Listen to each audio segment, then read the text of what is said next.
지역의 이슈를 만나는 시간 헬로 이슈 토크 시작합니다.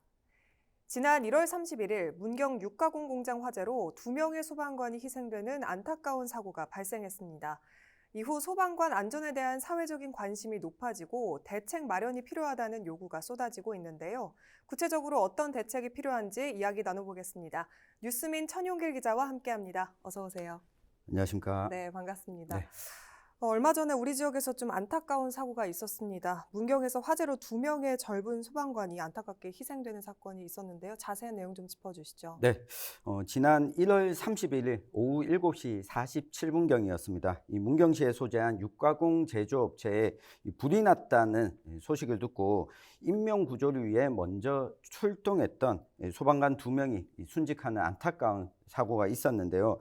이 순직한 대원은 가장 먼저 화재 현장에 출동했던 문경 소방서 119 구조구급센터 소속인 이 김수광 소방교와 이 박순 소방사였습니다. 네. 이 두 구조대원은 화재가 발생한 건물에서 사람이 대피하는 것을 발견하고 내부에도 인명 수색이 필요하다고 판단을 해서 네. 이 수색에 들어갔습니다.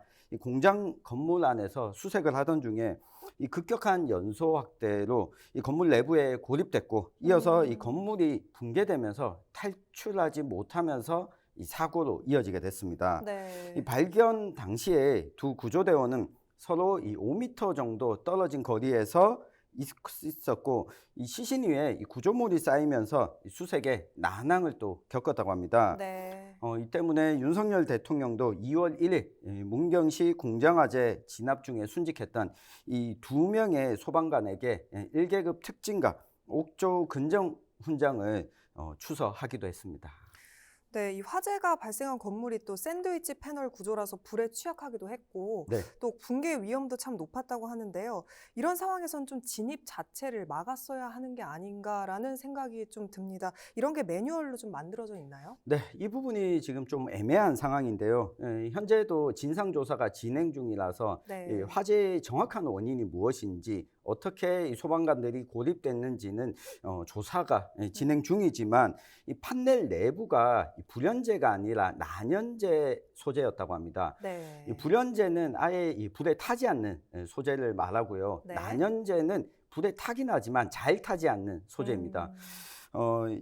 완벽히 이 판넬이 타지 않았더라도 이 샌드위치 판넬을 보시면 이게 쉽게 구부러집니다. 그러니까 아. 일부분 불에 타더라도 이것이 힘을 받지 못하고 무너지게 되면 이 삽시간에 무너지고 이번 사고처럼 이 고립되는 상황을 맞이할 수도 있는데요. 네. 이 소방청의 집계를 보면 2021년부터 지난해까지 화재 진압 중에 순직한 소방관이 10명 중에 7명이 샌드위치 패널 건물에 화재를 진압하다가 사망한 것으로 나타났습니다. 네.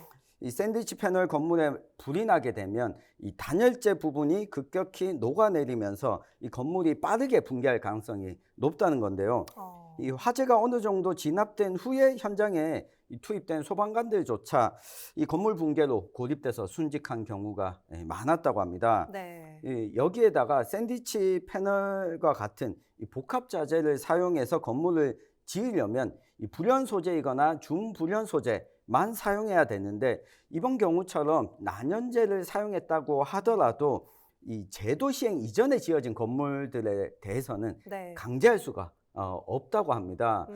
그리고 소방관들은 아무래도 현장에서 인명을 구조해야 되겠다라고 하는 사명감이 크다 보니까 그렇죠. 만약 혹시 구조를 좀 기다리다가 더디게 구조를 진행했다가 이 소방관들에게 책임이 돌아가게 되는 이 상황도 있다 보니 이번에도 진입을 해서 수색 중에 목숨을 잃게 됐는데 앞으로 어떤 상황을 현장에서 좀 판단할 수 있도록 네. 이 소방관들이 현장에서 판단할 수 있는 근거 조항, 제도 마련이 좀 필요해 보이는 상황입니다.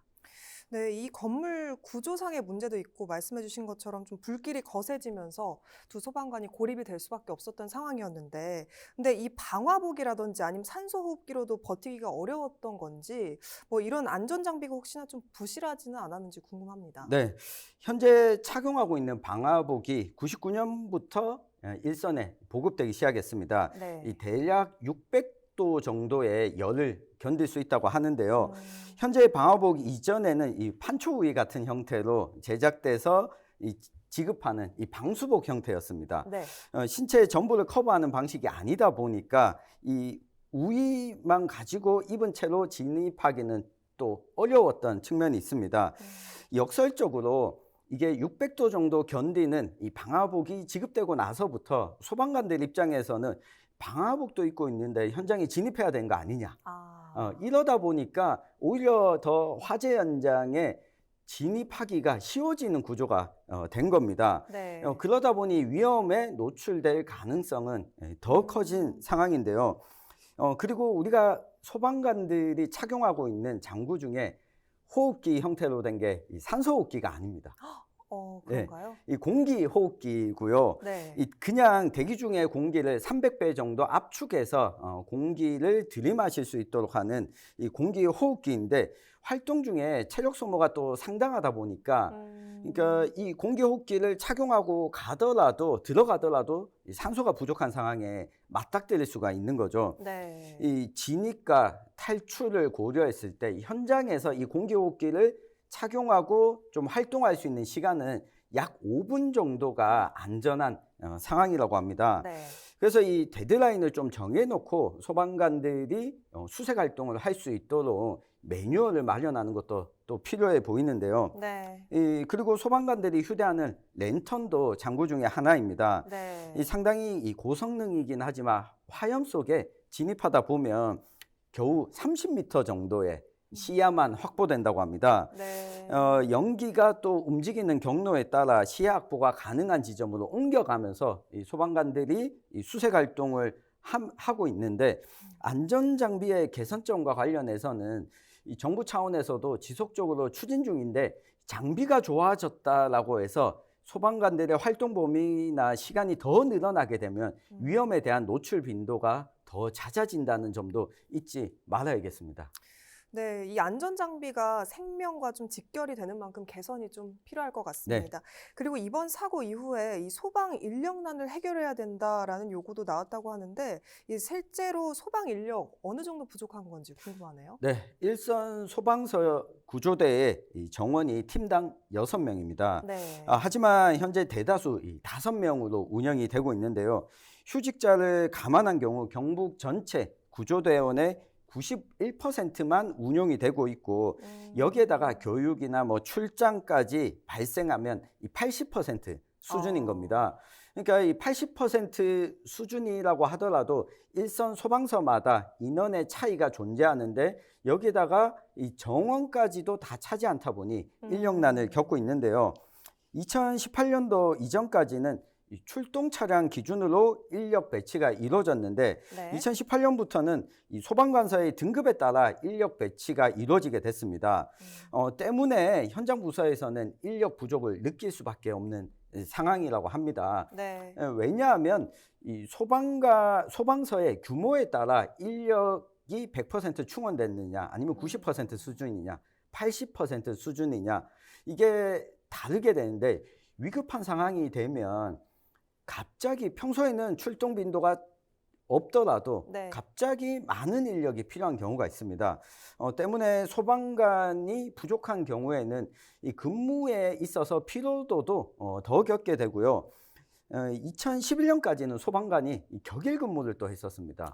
네. 그러다 보니까 이 평균 수명이 소방관들은 62.8세였다고 합니다. 네. 지금 평균 수명이 80세를 넘긴 시점에서 보면 소방관들이 얼마나 이 격렬한 업무에 시달리고 있는지 확인할 수가 있고요. 이 3교대 체제로 전환한 이후에 이 평균 수명이 70.6세로 늘어난 걸 보면 네. 인력이 얼마나 배치되느냐에 따라서 이 소방관들의 업무 강도가 차이가 난다는 걸 또 확인할 수가 있습니다.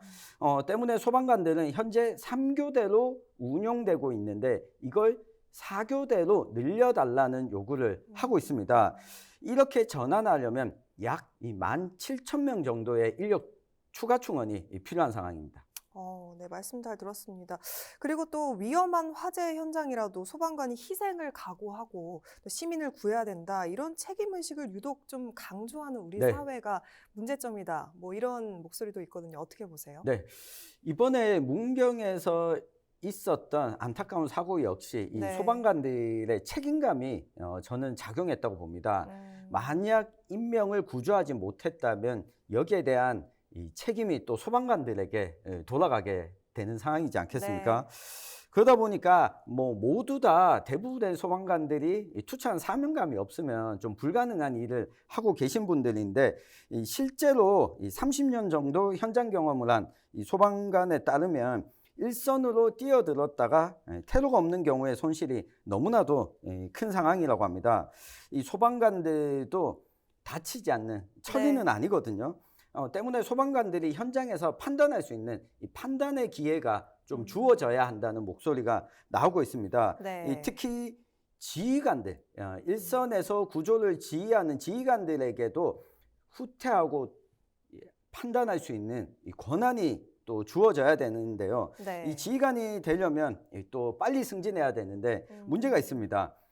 지휘관으로 빨리 승진하기 위해서는 내근 행정직에 오랫동안 근무해야 됩니다. 네. 그러다 보니 외근, 일선 현장에서 경험이 많은 소방관일수록 지휘관이 되는 기간은 짧아지고 늘어나게 되고, 지휘관들의 경우에는 일선 현장 경험이 또 상대적으로 적은 악순환이 또 반복된다는 부분, 이 부분도 좀 시급히 개선이 필요해 보입니다. 네, 이렇게 소방관의 순직 사고가 계속해서 발생을 할 때마다 매뉴얼을 강화해야 된다, 또 첨단 장비를 도입해야 된다라는 이런 재발 방지 대책이 계속해서 나오고는 있지만 네. 실효성이 좀 다소 부족하다, 뭐 이런 이야기도 있습니다.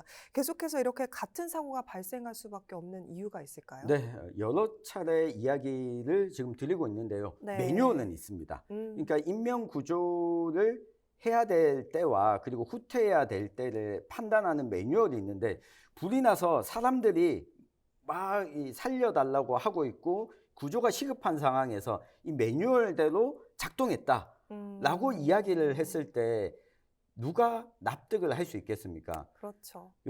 게다가 지금이 매뉴얼대로 운용을 할 수 있는 시기인지 아닌지 순간적인 판단을 해야 되는 상황에서 이 네. 소방관들에게 주어진 이 권한이 적다 보니까 위험이 어느 정도인지 예측할 수 있는 기준이 부족한 상황인데요.